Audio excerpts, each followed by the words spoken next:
Quero convidar você, querido, a abrir a sua Bíblia, a palavra do Senhor, em 1 João capítulo 5, verso de número 15, e também em Lucas 9, verso de número 28. Palavra preciosa do nosso Deus ao nosso coração. Quero pensar sobre uma experiência sobrenatural. Estamos hoje já iniciando aí a nossa sexta semana. A sexta semana do nosso livro, 40 Dias Intencionais, tem como tema: você foi convocado. Amém? Que lindo saber que o Senhor ministrou tanto nos últimos dias na nossa vida. E chegamos a um tempo agora de então recebermos uma convocação. Deus faz uma seleção. Para fazer parte do time de Deus, o Senhor quer ver algumas qualificações em nós. Ele quer ver nesse grupo seleto que Ele quer contar algo que nós precisamos como atletas de Cristo, como cooperadores, lavoura santa, rebanho do Senhor, ovelhas do seu pastoreio, o Israel de Deus, a noiva do Senhor. Tantos nomes a Bíblia fala de você, de nós como igreja, que nós nos alistemos neste novo tempo que Ele nos faz, uma santa convocação. Você foi convocado. E para isso, Deus nos fala então em 1 João capítulo 5, verso de número 15. Esta é a confiança que temos ao nos aproximarmos de Deus, se pedirmos alguma coisa de acordo com a sua vontade, Ele nos ouve. Lucas 9, verso de número 28 a 38. Aproximadamente 8 dias depois de dizer essas coisas, Jesus tomou consigo a Pedro, João e Tiago. Subiu a um monte para orar. Enquanto orava, a aparência do seu rosto se transformou, as suas roupas ficaram alvas e resplandecentes como o brilho de um relâmpago. Surgiram 2 homens que começaram a conversar com Jesus. Eram Moisés e Elias.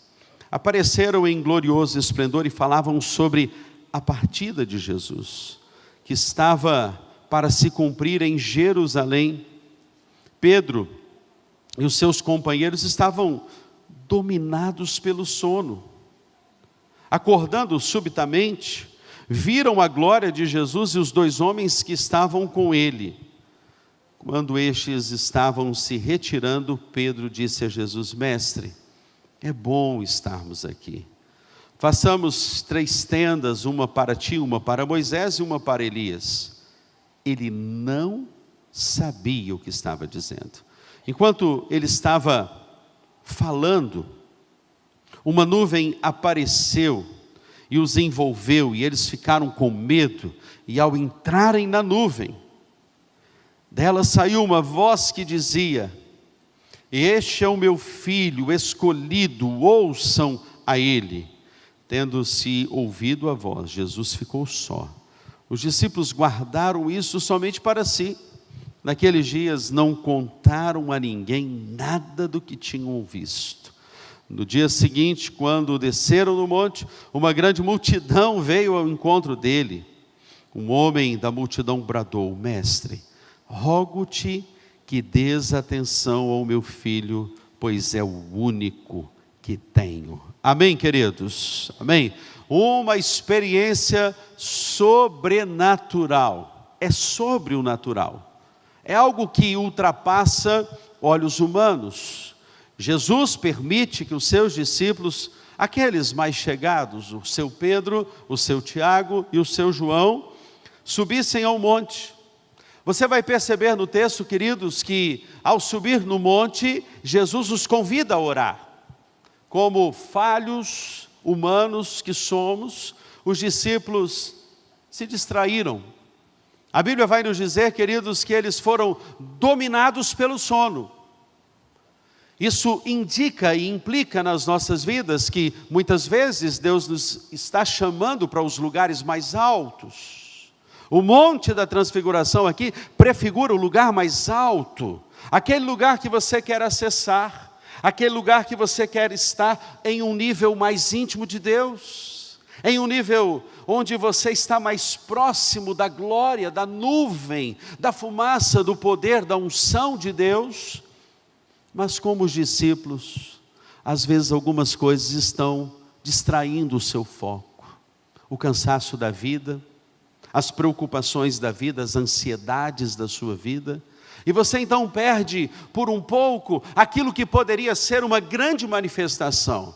Louvado seja o nome do Senhor, porque a misericórdia de Deus é tão grande, e tão extraordinária, e tão sobrenatural mesmo, que o Senhor então lhes permite acordar, despertados do sono da própria existência, do sono que adormeceu, aquilo que poderia estar em vitalidade, em vida.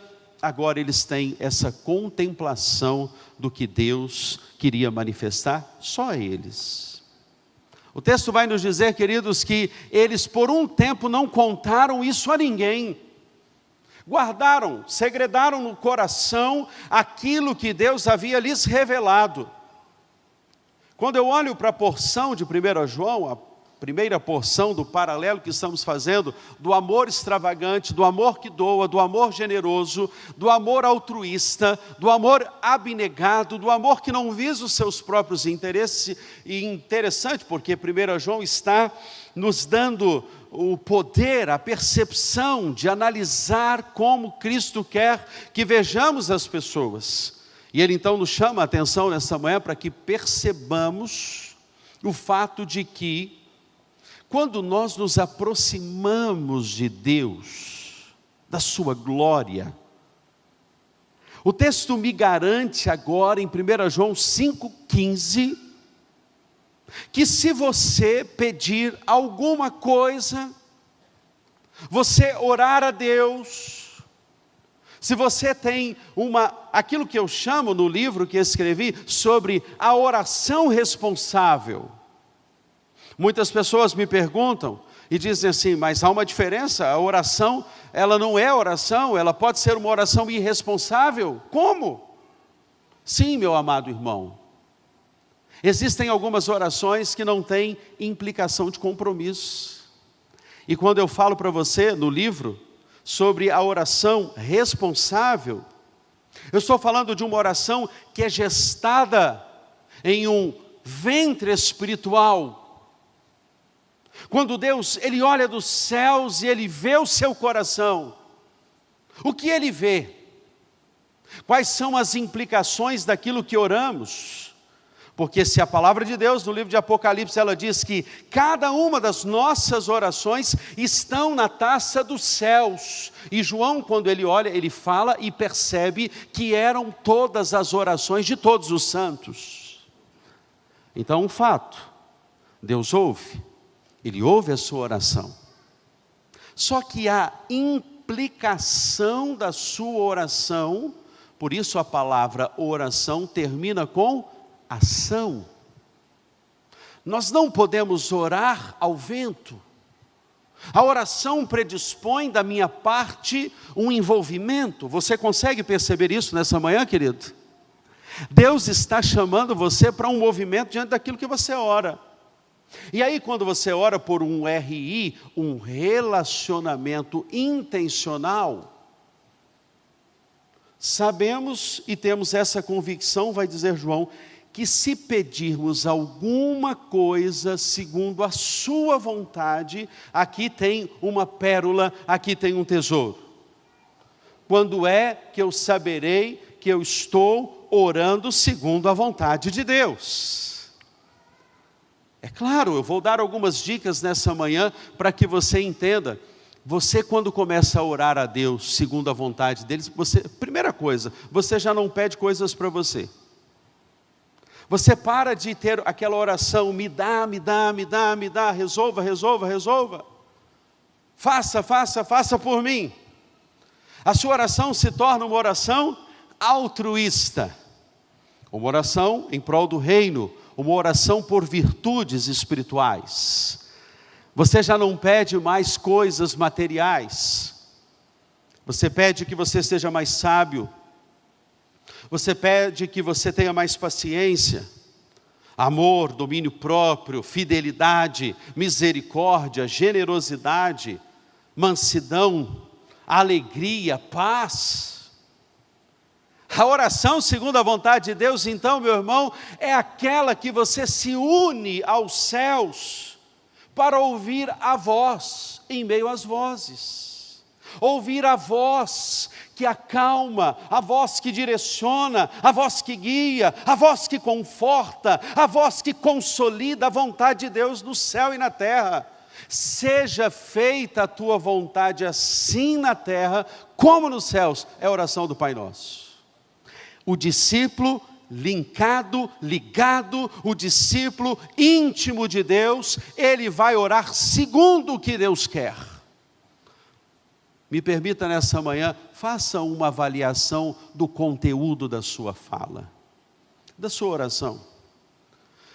Se você pudesse gravar a sua oração a Deus, pergunte ao Espírito Santo se você tem pedido mais coisas para você. Orar de uma forma geracional, gestacional, uma oração responsável, é pensar no meu RI.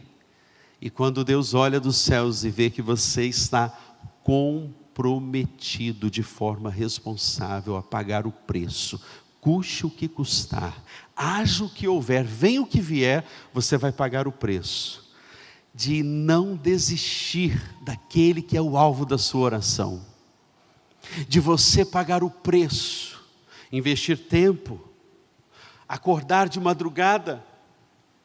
Pelos olhos da fé, meu irmão, eu estou vendo você, eu vou orar aqui nessa manhã para você orar e acordar de madrugada. Diga comigo, louvado seja o nome do Senhor. Mas não é acordar de madrugada para ir ao banheiro, louvado seja o nome do Senhor, não.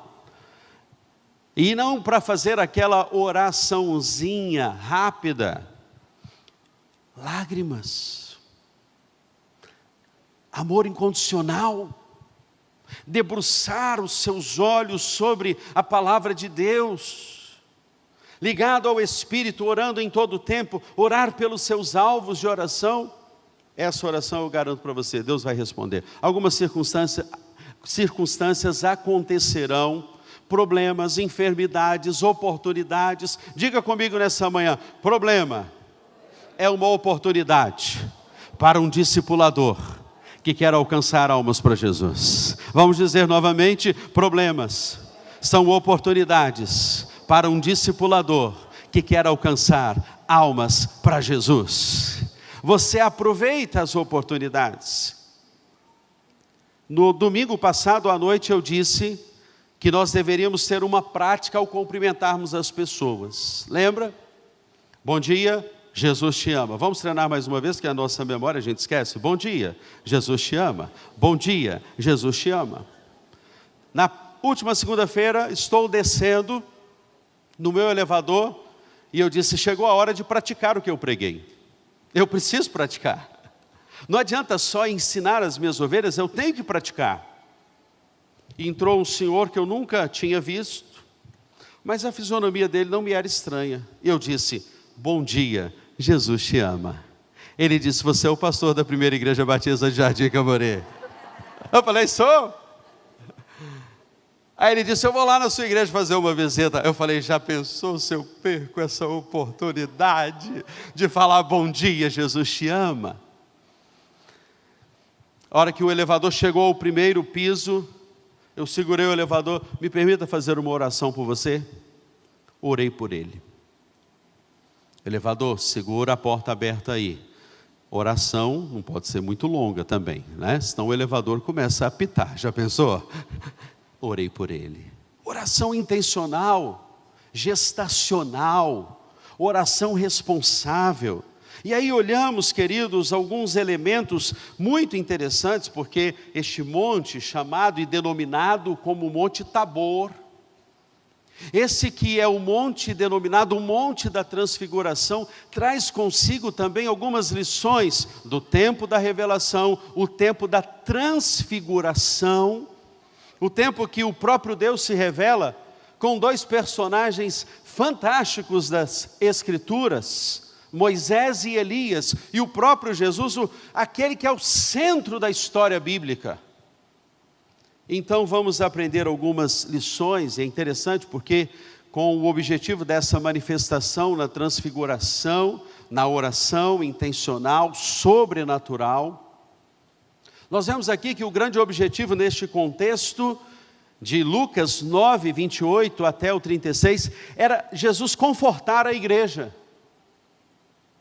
Jesus ensinar a igreja, Jesus trazer para nós, igreja, e para os discípulos. Vamos lembrar aqui que Pedro, Tiago e João representam o Israel de Deus, os salvos, os remidos. Lembrar, queridos, que Moisés prefigura nas Escrituras a lei. Moisés morreu e foi sepultado. Elias morreu, na verdade ele não morreu, ele foi transladado. Segundo a Reis, capítulo de número 2, no diálogo de Eliseu, o sucessor de Elias, quando ele começa a pedir uma unção dobrada, Senhor, dá-me uma unção dobrada. E Eliseu está num momento que ele vai para uma cidade, e aí Eliseu pede para Elias ir com ele, e ele vai pedindo, meu pai, seus carros e cavaleiros. A última frase que Eliseu diz para Elias, é muito interessante, porque há um simbolismo nas Escrituras fantástico, no Monte da Transfiguração. Aí você pergunta, por que o próprio Jesus se transfigura? Vem com o corpo glorificado e se apresenta à igreja. É como se o próprio Jesus estivesse dizendo e acalmando o coração dos discípulos, olha, eu vou para junto do Pai, eu serei glorificado, assim como em João, capítulo de número 17, quando ele ora pela igreja, pelos discípulos, aqueles que viriam a crer no nome dele, ele diz, glorifica o teu Pai, glorifica o teu Filho. O próprio Cristo que se fez menino, um bebê que vem de uma forma tão indefesa, em uma manjedoura, ele se apresenta agora, e Jesus é glorificado diante do Pai. Na oração de Jesus ao Pai, ele vai dizer também, devolva-me a glória que eu tinha junto ao Pai antes da fundação do mundo. O Salmo de número 24, verso de número 8 e 9 diz, levantai, ó portas, as suas cabeças, levantai, ó portais eternos, para que entre o Rei da Glória. Deixa eu perguntar, vocês sabiam que eu citaria esse texto hoje pela manhã? Que conexão do Espírito é essa, meu irmão? Deus queria falar isso à igreja? Eu te passei o esboço da mensagem, fala para mim. Não passei. O que é isso? Glórias ao nome do Senhor Jesus. Levantai, ó vossas cabeças, para que entre o Rei da Glória, ó portais eternos, para que entre o Rei da Glória. O Cristo glorioso aparece, e é interessante, porque nós sabemos que há, em primeiro lugar, uma promessa de conforto para os salvos. A primeira verdade que eu quero pensar com você à luz deste texto, há uma promessa de conforto para os salvos. Há uma promessa de consolo. Jesus está dizendo com essa atitude que a morte não é o fim, é o começo. Em 1 Tessalonicenses 4, de 13 a 18, a palavra de Deus diz assim, irmãos, não queremos que vocês sejam ignorantes quanto aos que dormem, para que não se entristeçam como os outros que não têm esperança. Se cremos que Jesus morreu e ressurgiu, cremos também que Deus trará mediante Jesus, eu gosto dessa expressão, e juntamente com Ele, aqueles que nele dormiram. Dizemos a vocês pela palavra do Senhor que nós, os que estivermos vivos, os que ficarmos até a vinda do Senhor, certamente não precederemos aos que dormem. Pois dada a ordem, com a voz do arcanjo, o ressoar da trombeta de Deus, o próprio Senhor descerá do céu, e os mortos em Cristo ressuscitarão primeiro. Depois disso, os que estivermos vivos seremos arrebatados, juntamente com Ele nas nuvens, para o encontro com o Senhor nos ares, e assim estaremos com o Senhor para sempre. Consolem uns aos outros com essas palavras, vai dizer o apóstolo Paulo. Aqui Jesus está dizendo assim: igreja, fique tranquila, porque aqueles que dormem, que morreram como Moisés, a prefiguração daquilo que é impuro, corruptível, vai se revestir da incorruptibilidade, daquilo que é puro, daquilo que é santo. Juntamente com Ele, significa reencontro. Nos encontraremos com o Senhor para uma grande festa na glória celestial. Lá estaremos juntamente com Ele. Você pode imaginar o que é isso? O próprio Cordeiro, Jesus, quando estava para celebrar ali a última ceia, Ele disse que essa é a última que eu vou beber até que eu volte, até que eu retorne. O próprio Jesus nos servirá na sua grande mesa na glória celestial, a ceia da eternidade. Ele está aguardando você. O próprio Jesus não está tomando ceia no céu, Ele está aguardando você chegar lá. Eu lhe pergunto nessa manhã, você está preparado para o encontro com Jesus nas nuvens? Eu te pergunto, porque Jesus, Ele disse: vocês que estiverem à minha direita, Ele dirá: benditos do meu Pai, eu tenho preparado o reino de Deus desde antes da fundação do mundo. Aqueles que expeliram demônios, pregaram, profetizaram, estiveram na igreja, pregaram até o nome do Senhor. A Bíblia diz: apartai-vos de mim, malditos, para o fogo eterno que está preparado para vós, e para o diabo e os seus anjos. Isso significa que a questão não é você conhecer Deus, é Jesus te conhecer. Jesus já te conhece, meu irmão. É você ser conhecido na eternidade. Seu nome está sendo citado na terra ou nos céus? Porque na terra é fácil, é você buscar reconhecimento, é buscar ter fama, é buscar ter seguidores, é fácil. A questão não é você ter seguidores, é você ser um seguidor de Jesus. É você ser aquele que o Senhor vai olhar e vai dizer: eu te conheci, eu te conheço, vinde para mim, benditos do meu Pai. A glória é o lugar de celebração, é o lugar de estarmos juntamente com Ele. Diga para o seu irmão, em tom de pergunta: eu te vejo lá? Diga para ele: eu te vejo lá? Eu te vejo lá? Eu vou ver você lá, no nome de Jesus. Segundo, uma promessa de transformação do que é impuro. Elias não morreu, ele foi transladado. Sabe que aqui na teologia, Elias significa esse arrebatamento da igreja. Significa a igreja que vai subir, a igreja que vai se encontrar com o Senhor, e quando Jesus voltar, os que estiverem vivos. Eu não sei se você vai estar vivo quando Jesus voltar. Eu sei que há um privilégio para aqueles que dormem primeiramente do Senhor, porque verão Cristo primeiro do que a gente. Então há um consolo. Eu não sei se você vai subir, tem gente que não vai esbarrar em nenhuma nuvem, de tão santo que ele é. A gente brinca assim, lá em casa: fulano é santo. Aquele ali, subindo, não esbarra em nenhuma nuvem, para dizer assim: ele anda com Cristo, ele é íntimo de Cristo. Você vai dar uma esbarradinha numa nuvem? Eu pergunto para você.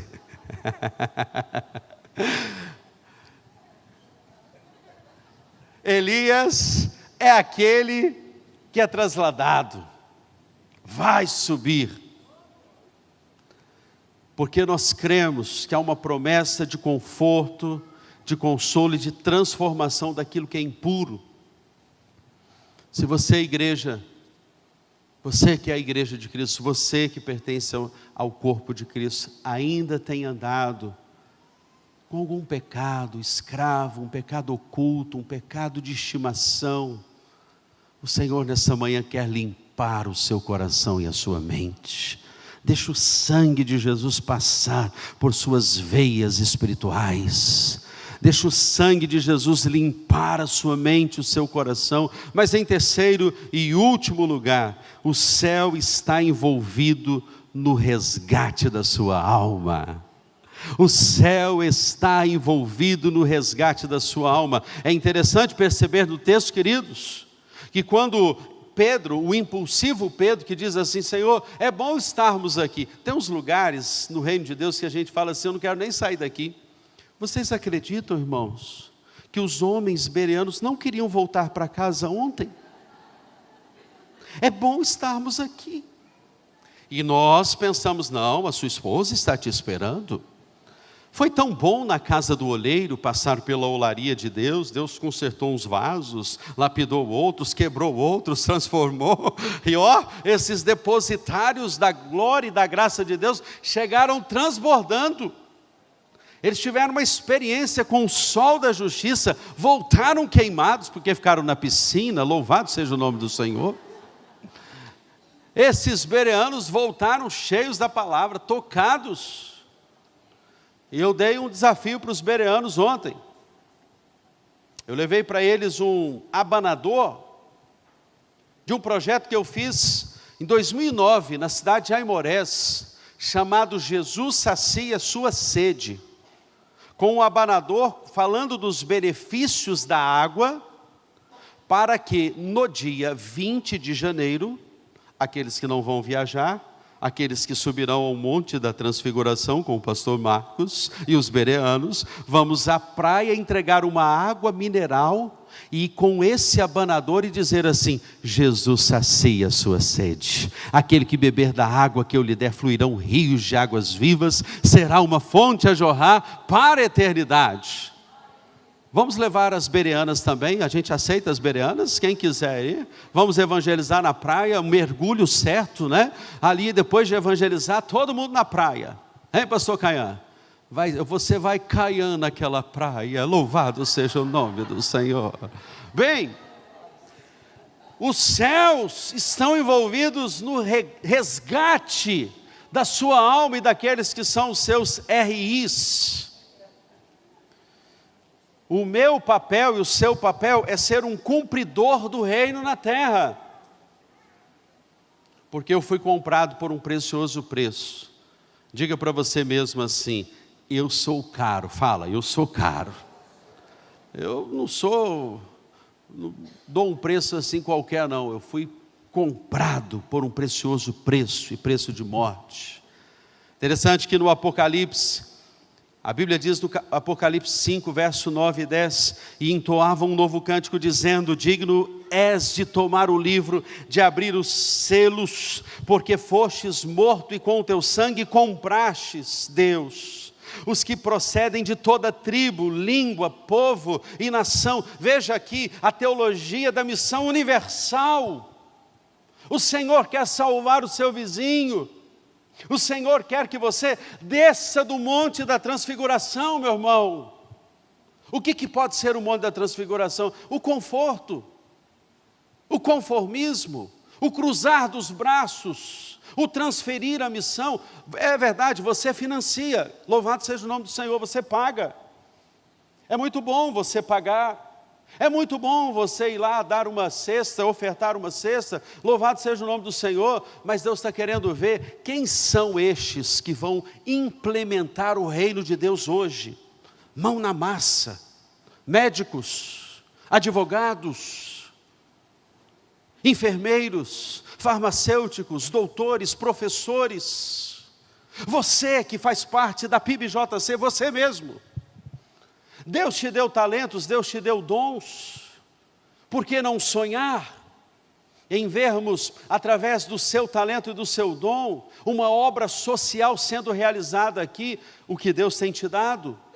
Irmos para os morros, irmos como igreja lá fazer a missão, descer do Monte da Transfiguração. Veja o texto, que quando eles descem, havia um homem, e disse: por favor, faça alguma coisa pelo meu filho. Demônios, entidades, castas, endemoniados estavam no pé da montanha. Se Moisés significa a lei, Elias significa os profetas, a igreja de Cristo, que será ela arrebatada para o encontro com o Senhor nas nuvens. Os discípulos Pedro, Tiago e João significam o Israel de Deus. O pé da montanha significa aqueles que não foram salvos e ainda não provaram do dom celestial que é Jesus. Como eu ficarei mediante aqueles que estão no pé da montanha? Deixa Deus usar a sua vida. Se coloque de pé no nome do Senhor Jesus. Moisés representa aquele que entrará por meio da morte. Elias representa aquele que entrará por meio do arrebatamento da igreja de Cristo.